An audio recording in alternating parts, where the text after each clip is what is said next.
Hello, it's Patrick, and welcome to some more electric vehicle news. It's been pretty exciting. Tesla's yo-yoing the prices around again. The Model X and S's went up by about $2,500, but they added 3 free years of supercharging. That's right, free supercharging's back. And it gets interesting. So if you already own an S or an X with free unlimited supercharging, you can trade it in or just flat out take away the free supercharging when you buy a new Model S or X and get 6 years of free supercharging. So they double the free supercharging if you basically take an unlimited supercharging vehicle off the market. Is it worth the $2,500? Is basically what it sounds like Tesla's valuing it at. And I mean, a vehicle that has unlimited supercharging forever, that's kind of cool and rare. Although they're getting kind of old now. You're looking at the one that we have is a Model X, and it's the one that my mom drives. It's getting up there. I mean, 150 some thousand miles. Its battery range is lower. It's down to around like 220 miles of range versus like the 250 it came with. It's a slower charging speed. So, traveling very long distances is kind of difficult compared to the newest Model X, which my wife had this summer, where you can charge up in the same trip significantly faster and basically skip every other charger. It's way quicker.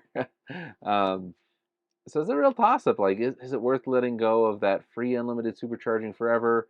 I mean, is that old vehicle gonna essentially last 6 more years? I mean, I think it will. It's just a matter of how much are you willing to spend to keep it going, right? I think Loop they had some stats on their Model X's showing them lasting like close to 400,000 miles before they finally retired them, and then what the cost was. They did have like a pack replacement on the battery, but it was under warranty. That might not be the case now. You might be looking at like $20,000. Anyways, let me know what you guys think. Is it worth it to finally get rid of your free supercharging Tesla to upgrade to the latest and greatest? They got round steering wheels now. They're still capacitive though, and that's the other thing. Now it's $250 to do the yoke. It's no longer free choice. They made it more expensive. Now the Model 3 price went down a little bit, and now it's just under $40,000. The tax credit, it's a partial tax credit, but it brings it around $36,000, which is really close to that magically promised $35,000 Model 3 that was promised way back when they announced it many years ago. It's a really good car. We have one at my work, and no complaints. I mean, the range on ours is a little bit less, but the newer ones, it's actually quite a bit more. I would highly recommend it as opposed to getting like a Camry or something. Another cool little update is to the Tesla app itself. They're finally bringing the trip planner to it, and all you got to do is update your app. It's already there. It's right where you think it would be. Go to location, and you can put in Disneyland, and bam, it'll show you all the charging stops in between, how long to charge. It'll show if they're busy, what times of day they're busy.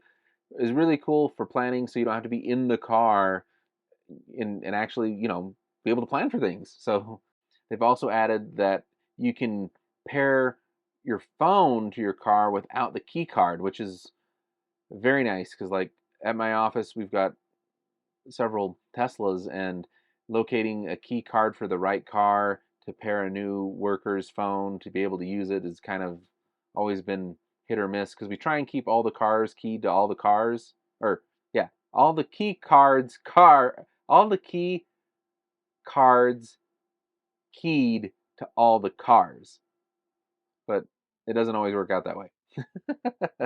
So there was an earnings call last week, and one of the big takeaways was Elon Musk announcing the timing of the Cybertruck.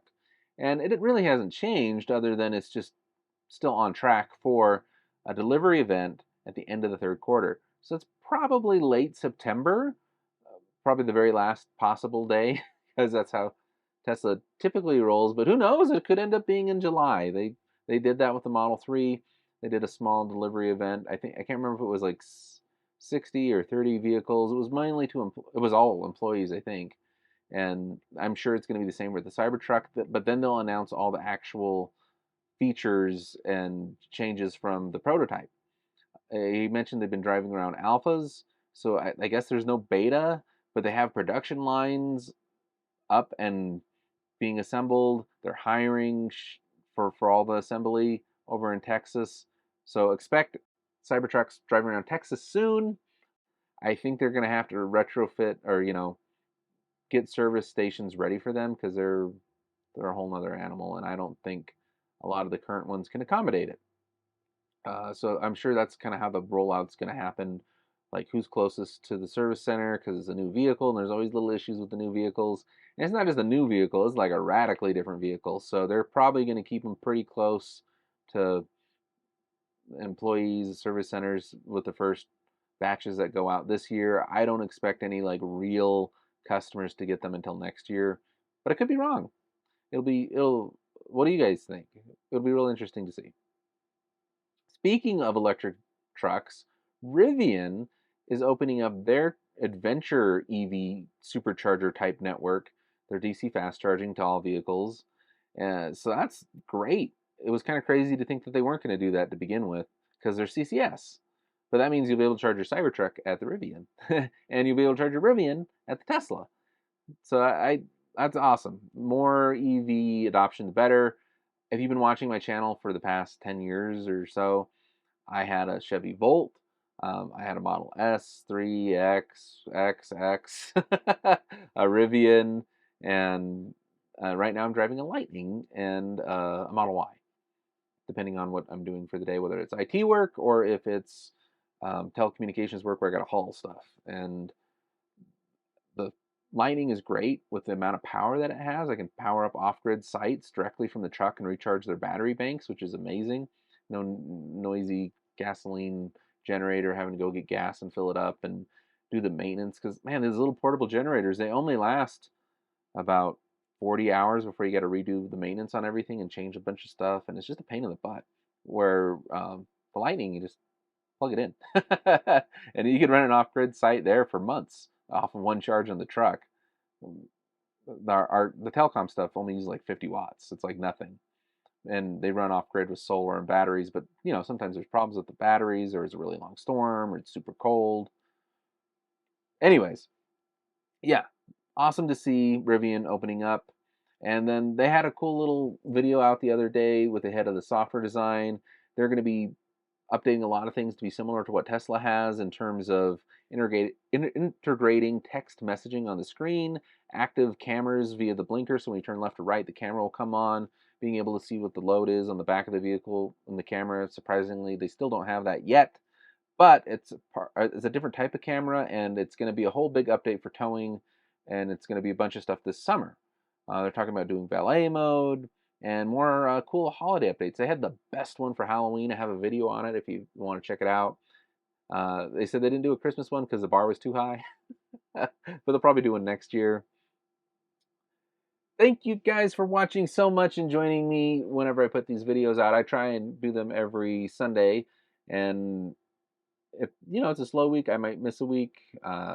But the more you guys watch and the more people subscribe and the more you comment, the more likely I'll be doing more of these videos. And let me know the type of content you like. I also do reviews. I have a lot of people offering to send me products. I only pick the ones that I think are good and worth reviewing.